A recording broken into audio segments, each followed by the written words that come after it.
Реформите во пензискиот систем најверојатно ќе ги спроведе новата влада.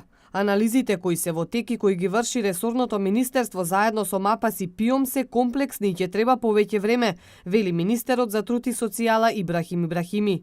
Министерството започна со анализите откако народниот правобранител обелодени дека над 300 граѓани биле оштетени поради членство во вториот пензиски столб. Во моментот вршиме вкрстување на податоците. Онамо каде што имаме исти податоци, тука значи дека сите четири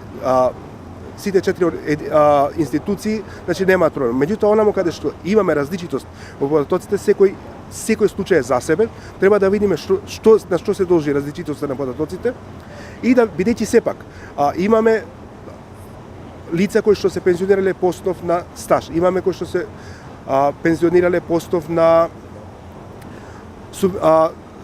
старосна граница, имаме потоа отарама, возачи, така да верувате дека секој случај е засебна приказна и тука сакаме да најдеме едно заедничко решение во реформите кои што ќе ги предложиме. Веруваме дека тоа веќе ќе биде мандат на новата влада.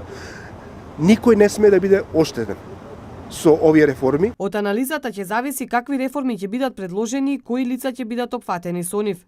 Од Министерството велат дека анализата направена во 2007 година покажала дека за некои осигуреници членови во вториот столб не е поволно да бидат во него со оглед на возраста и стажот. Инаку од вториот пензиски столб, заклучно со 31 декември 2016 година, има 427.025 членови со средства од околу 781 милион евра, додека во третиот пензиски столб членуваат околу 23.000 лица со средства од околу 16 милиони евра.